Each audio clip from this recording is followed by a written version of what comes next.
তোমাকে যে নিয়ামত দিয়েছি এই নিয়ামত আমি অন্য কাউকে দেই নাই, কারণ আপনাকে যেই নিয়ামতগুলি আল্লাহ পাক দিয়েছে নিয়ামতটি ইউনিক। কথা বলেন ঠিক কিনা? কারণ আপনার চোখের সাথে আলোচনা চোখ মিলবে না, আপনার আঙ্গুল আর আপনার যে হাতের আঙ্গুল আছে এই আঙ্গুলগুলির সাথে অন্য কারো আঙ্গুল মিলবে না। কথা বলেন ঠিক কিনা? আল্লাহ রাব্বুল আলামিন বলেন, বান্দা তুমি নিয়ামতের শুকরিয়া আদায় করবা, আমি আল্লাহ নিয়ামত তোমার বাড়ায়া দিব। বলেন না সুবহানাল্লাহ। আর যদি তুমি অকৃতজ্ঞ হও, নিয়ামত পাওয়ার পরে নিয়ামত ভোগ করো কিন্তু আমি আল্লাহকে মানো না, আমি আল্লাহর নিয়ামত আদায় করো না, আমি আল্লাহর কৃতজ্ঞতা প্রকাশ করো না, আল্লাহ রাব্বুল আলামিন বলেন, ওয়ালা ইন কাফারতুম মিন আযাবি লাশাদীদ। আল্লাহ পাক বলেন, তোমার থেকে আমি নিয়ামত ছিনিয়ে নেব এবং তোমাকে আমি কঠিন আযাবের ভিতরে গ্রেফতার করব। বলেন না নাউযুবিল্লাহ। আমাদের ভিতরে এই কৃতজ্ঞতা বোধটুকু আস্তে আস্তে উঠে যাচ্ছে। কথা বলে ঠিক কিনা? এটা এমন একটা গুণ, আমি আলোচনা এটা দিয়ে শেষ করব এবং এটা দিয়ে শুরু করতেছি আমি, যে কৃতজ্ঞতা এটা মানুষের ভিতরে এমন একটা গুণ, যে গুণটা যদি কারো ভিতরে বর্তমান থাকে তাহলে ওই মানুষটা পৃথিবীর ভিতরে শ্রেষ্ঠ মানুষ হবে। কথা বলে ঠিক কিনা? আজকে যদি সন্তান বাপের কৃতজ্ঞতা আদায় করে, আজকে যদি স্টুডেন্টরা টিচারের কৃতজ্ঞতা আদায় করে, আজকে যদি শ্রমিক তার মালিকের কৃতজ্ঞতা আদায় করে, এরকম ভাবে প্রত্যেকটা সেক্টরে যদি আমরা কৃতজ্ঞতা বোধটা দেখাইতে পারি, আমাদের কৃতজ্ঞতা যদি আমরা আদায় করতে পারি, তাহলে আমাদের এই সমাজটা ইসলামী সমাজ হিসেবে কায়েম হতে দেরি লাগবে না। কথা বলেন ঠিক কিনা?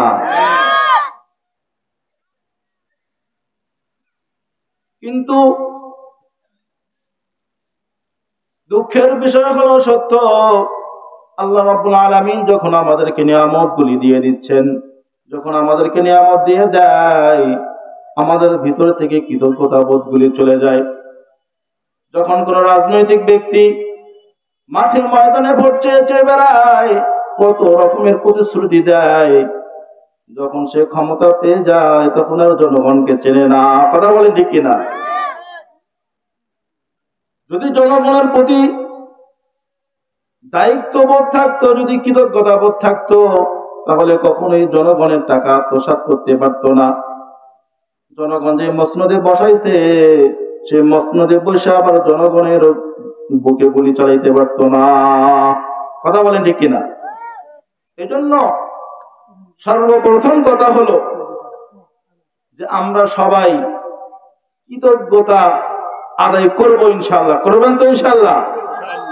আল্লাহ রাব্বুল আলামিন আমাদের সবাইকে কৃতজ্ঞতা আদায় করার তৌফিক দান করে। আল্লাহুম্মা আমিন। আমি আমার মূল আলোচনায় চলে যাব। যেহেতু এটা কবরস্থানের কেন্দ্রিক মাহফিল, কবরস্থানের কিছু আলোচনা না করলে, কবরের পরিচয় না জানলে আমাদের সবকিছুই বৃথা। কথা বলে ঠিক কিনা? কবরের পরিচয় জানতে হবে। যে কথা বলতেছিলাম, কবরস্থানে আমরা পরিচয় জানবো। আল্লাহ রাব্বুল আলামিন সূরা নূরের 99 এবং 100 নম্বর আয়াতে বলেন, হাত্তা ইযা জাআ আহাদাহুমুল মাউত ক্বালা রাব্বিরজিউন। যখন তাদের কাছে মৃত্যু চলে আসে, ক্বালা রাব্বিরজিউন, তারা রবকে বলে, রব আমাদেরকে একটু সময় দেন, আমাদেরকে আর একটু সুযোগ দেন, আমাদেরকে আবার দুনিয়ার ভিতরে পাঠান। লাআল্লি আমালু সালিহা, আল্লাহ পাককে বলেন, ও মাবুদ, দুনিয়ার ভিতরে যত অপকর্ম করেছি, যত কাজ ছেড়ে দিয়েছি, যত নেক কাজ ছেড়ে দিয়েছি, আমাদেরকে আরেকবার দুনিয়ার ভিতরে পাঠান। যাতে আমরা সেই ভালো কাজগুলি করতে পারি। ইন্নাহা কালিমাতুন হুয়া কাইলুহা, আল্লাহ রাব্বুল আলামিন বলেন এরা যদিও বলতেছে এইটা শুধু কথার কথা, এদেরকে যদি আমি আবার দুনিয়ার জমিনে পাঠাই দেই এরা কখনো ভালো কাজ করবে না। এরা যে কাজগুলি করে আজকে আসছে পুনরায় আবার গিয়ে তাই করবে। বলে না নাউযুবিল্লাহ। ওয়া মিন ওয়ারাইহিম বারযাখুন ইলা ইয়াউমি ইউবআতুন, আল্লাহ রাব্বুল আলামিন বলেন ওয়া মিন ওয়ারাইহিম বারযাখ, মানুষ যখন মৃত্যুবরণ করে এই মৃত্যু থেকে নিয়ে আল্লাহ রাব্বুল আলামিন কোরআনের ভিতরে বললেন হিসাবের দিনের আগ পর্যন্ত যে সময়টাকে আছে এই সময়টাকে বারযাখের সময় বলে। কিসের সময় বলে? বারযাখের সময় বলে। এই বারযাখের জিন্দেগিকে কবরের জিন্দেগি আমরা বলি। আল্লাহ রাব্বুল আলামিন এই কবরের জিন্দেগির ব্যাপারে সতর্ক করেছেন। আল্লাহ রাব্বুল আলামিন কোরআনের জিন্দেগির ব্যাপারে সতর্ক করেছেন। আল্লাহ রাব্বুল আলামিন মৃত্যুর ব্যাপারে সতর্ক করেছেন। আল্লাহ রাব্বুল আলামিন সূরা কাফের 19 নম্বর আয়াতে আল্লাহ পাক বলেন ওয়া জাআত সাকরাতুল মাউতি বিল হক যালিকা মা কুনতা মিনহু তাহিদ, আল্লাহ রাব্বুল আলামিন বলেন নিশ্চয় মানুষের মৃত্যুর যন্ত্রণা আসবে।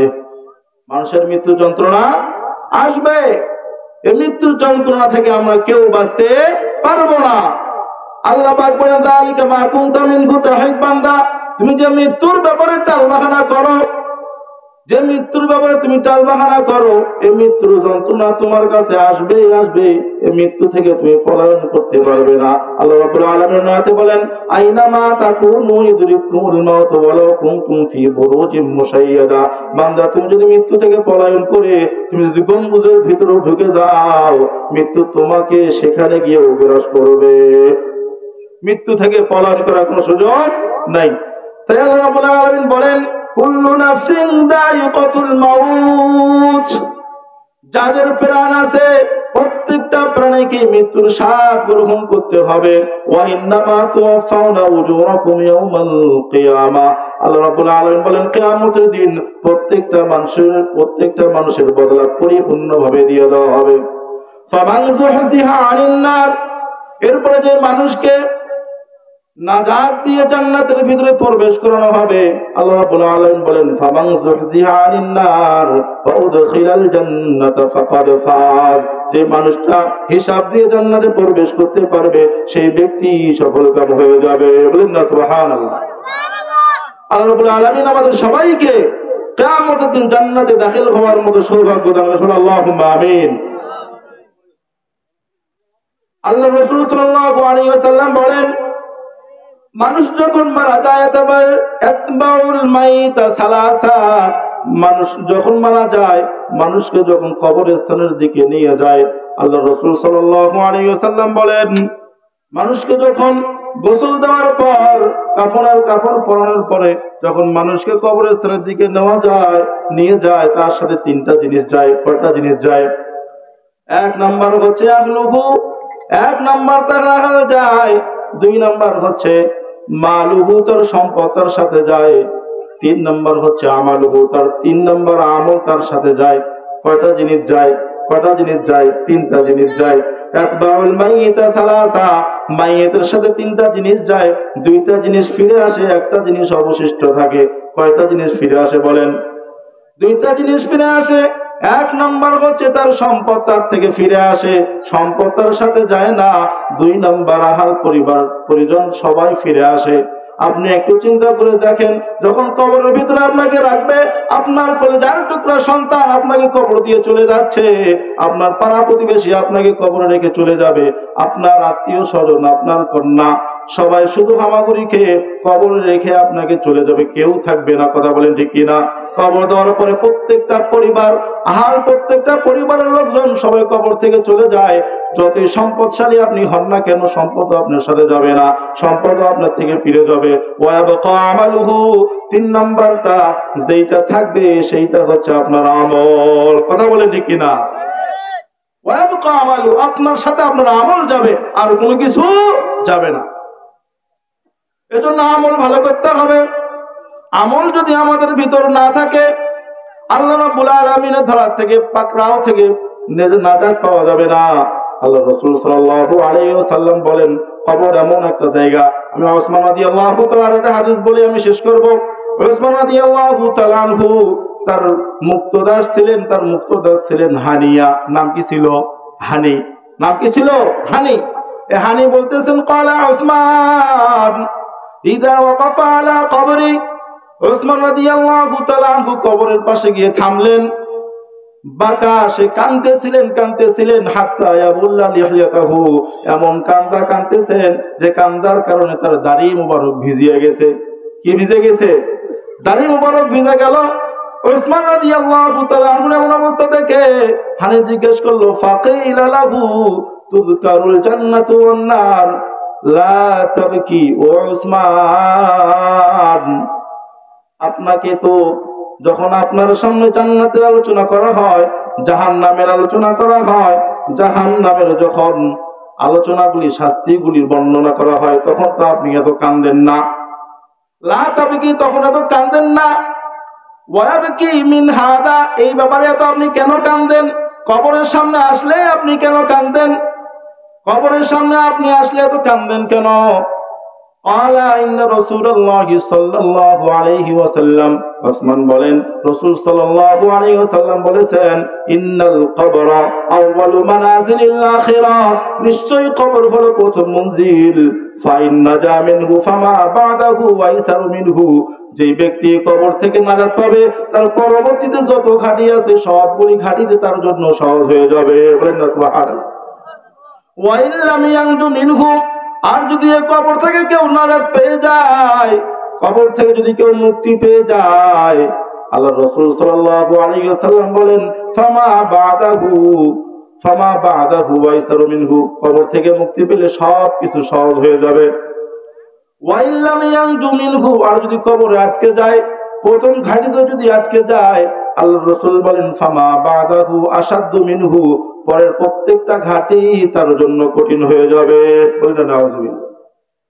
শুধু তাই নয়, ক্বালা রাসূলুল্লাহি সাল্লাল্লাহু আলাইহি ওয়াসাল্লাম, রাআইতু মানজারান ক্বাত্তু ইল্লা ওয়াল কবরু আফযাউ মিনহু। আল্লাহর রাসূল বলেন, কবরের মতো এত অধিক ভয়ঙ্কর দৃশ্য আমি নবী আর অন্য কিছু দেখিনি। বলেন না নাউযুবিল্লাহ। কবর এত ভয়ঙ্কর, এজন্য আল্লাহ রাসূল সাল্লাল্লাহু আলাইহি ওয়াসাল্লাম বলেন, ইস্তাঈযু বিল্লাহি মিন আযাবিল কবর।